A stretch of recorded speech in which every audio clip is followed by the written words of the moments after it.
कथामृतपान कर रहे थे। वास्तविक तौर पर धर्म, भक्ति, संत, सद्ग्रंथ, सती और पुण्यात्माओं के पुण्य से ही पृथ्वी महारानी सब प्रकार से प्रफुल्लित रहती है। धन्य है यह अध्यात्म देश भारत।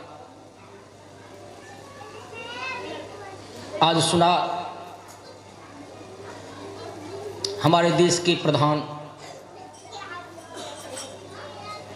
वे भी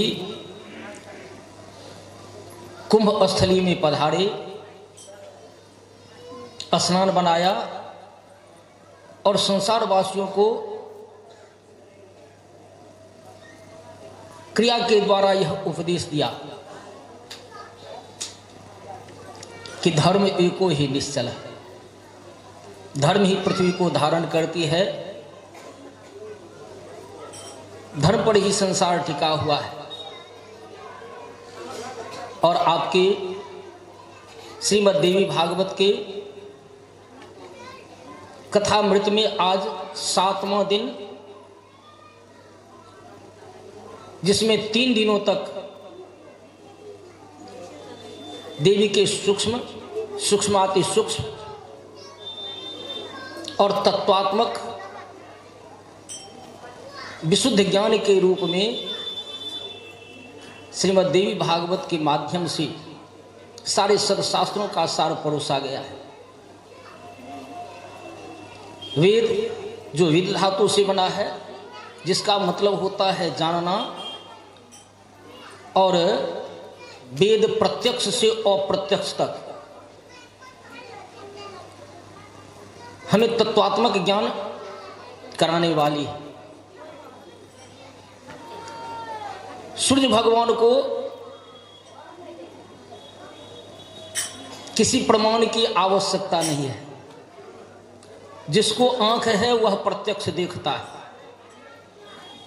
और आंख नहीं भी है लेकिन मानव के तन में है तो उसे भी यह जानकारी होती है कि यह दिन है, यह रात है। सूर्योदय हुआ, सूर्यास्त हुआ, वह भी देखता है कि आकाश में सूर्य हैं। शुक्ल पक्ष में चंद्रमा उत्तरोत्तर बढ़ती हैं, पूर्णिमा को पूर्णता, अब फिर पूर्णिमा के बाद धीरे धीरे घटती हुई अमावस्या को आकाश में वर्तमान रहने के बाद भी दिखाई नहीं पड़ती। प्रकृति का क्या लीला है। और शास्त्र इसी को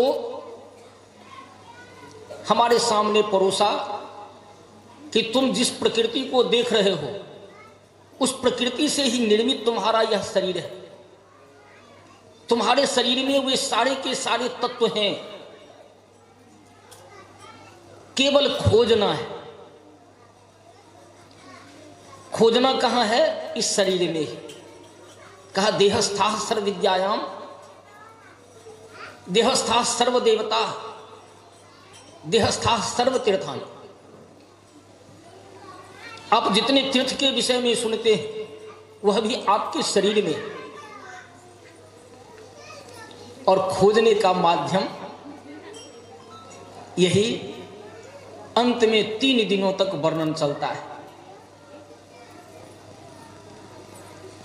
आज सप्तमी है, सप्तमी, अष्टमी और नवमी, 3 दिनों तक खोजने की प्रक्रिया श्रीमद् देवी भागवत जो वेद को हमारे सामने परोसती है, जो तत्वात्मक ज्ञान प्राप्त कराती हैं। अभी अभी हम सब के सब सुन रहे थे सत्यवान और मां सावित्री का वर्णन। सत्यवान को अकाल मृत्यु निर्धारित है। कारण कि छठी के रात में आकर के हमारे ललाट पर लिख दिया जाता है कि तुमको इतने दिनों तक इस संसार में रहना है। लेकिन इसको बढ़ाया जा सकता है और यह घटता भी है। ललाट में लिखा है, अब आपके सामने अगर मान लिया जाए कि 100 रुपया हुआ, आप उसको बढ़ा भी सकते हैं, इसको घटा भी सकते हैं।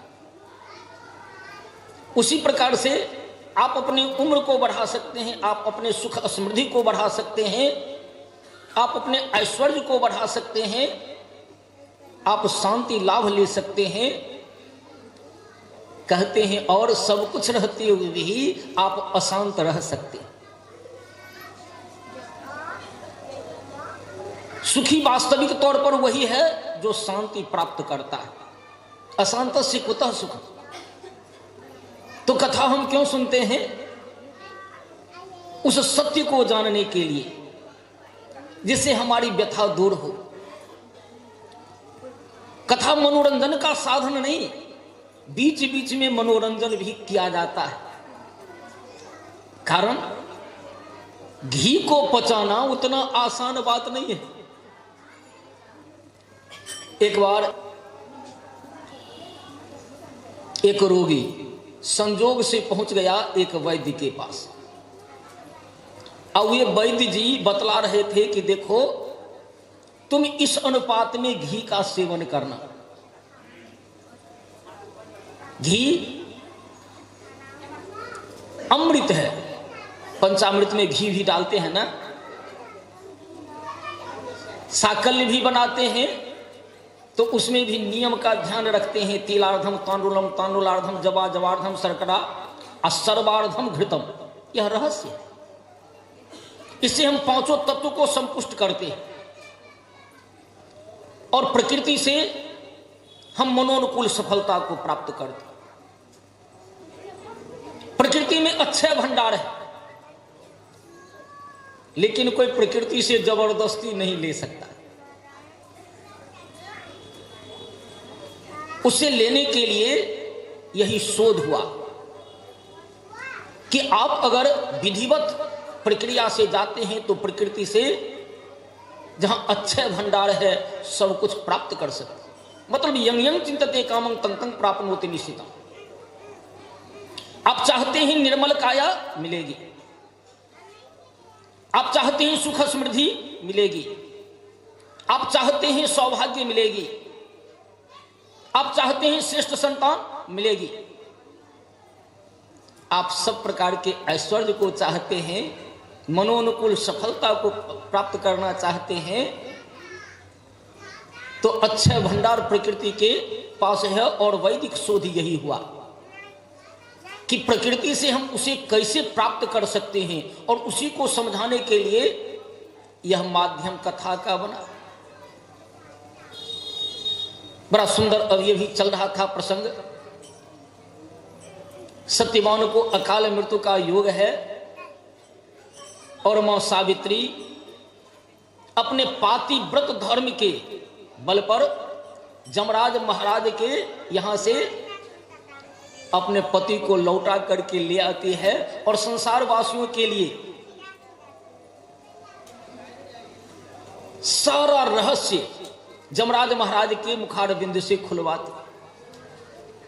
क्या करने से क्या मिलता है, कैसे करने से क्या मिलता है, लोग सुखी कैसे होते हैं, लोग दुखी क्यों हैं, लोग दीर्घ जीवन को कैसे प्राप्त कर सकते हैं, सारा रहस्य इस समय व्यास भगवान के मुखारबिंद से हम सब भागवतामृत पान करते हुए श्रवण कर रहे थे।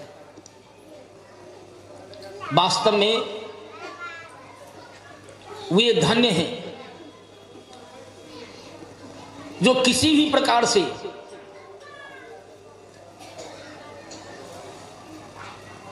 अपने मन को अपने इष्ट में लगा देते हैं और 3 दिनों तक 7वां, 8वां, 9वां कहते हैं। इसमें कथा का सार आपके मंत्र से चलता है। मंत्र एकाक्षरी से लेकर के 33 अक्षर तक का मंत्र होता है। एकाक्षरी कोई भी मंत्र पढ़ेगा तो वैदिक यही सबसे बड़ी संपदा है, उसमें एकाक्षरी पढ़ेगा ही। और कहा जाता है कि उसी एकाक्षरी को मन से मन को फेर, जिस अनुपात में आप सबसे कर से कर्म करहु विधि नाना, अब मन राखो जहां कृपा निधान। वही अद्वैत हैं और वही द्वैत हैं, लक्ष्मी नारायण भी वही हैं,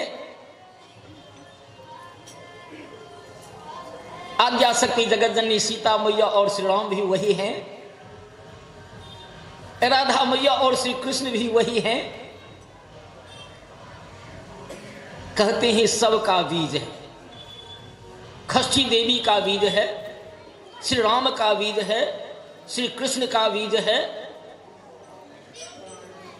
हमने जिस रूप में अपनी श्रद्धा के मुताबिक, भक्ति के मुताबिक, विश्वास के मुताबिक उनका शरणापन्न हुआ, जो हमें बीज की प्राप्ति होती है, कहते हैं उसका नियम है। नियम से हम माला जरूर जपें, कम से कम एक माला तो जरूर जपें। जब हम शुद्ध हुए, जब हम दीक्षित हुए, और उसके बाद उसमें जो एकाक्षरी मिलता है, सब काम करते हुए भी हम केवल उस एकाक्षरी को मन से मन को फेरें। न माला की आवश्यकता है, न कर माला, न मणि माला, केवल मन माला को फेरना। और जिस अनुपात में आप फेरते जाएंगे, उसी अनुपात में आप सारी समृद्धियों को प्राप्त करते जाएंगे। खूब पढ़ लिया, लोग कहेगा हम बहुत बड़े ज्ञानी हो गए, ऐसी बात नहीं। ज्ञानी केवल वह है जो वास्तविक तौर पर अपने इष्ट को समर्पित कर दे, और वे इष्ट कहीं बाहर नहीं, बाहर तो द्वैत जगत और संसार का सारा संबंध केवल स्वार्थ का है। खूब गौर करें, सुर नर मुनि सबके यह रीति, और स्वार्थ लाग करे सब प्रीति। लेकिन उनको कोई स्वार्थ नहीं है, उनके पास अक्षय भंडार है। उसे प्राप्त करने के लिए केवल एक ही माध्यम,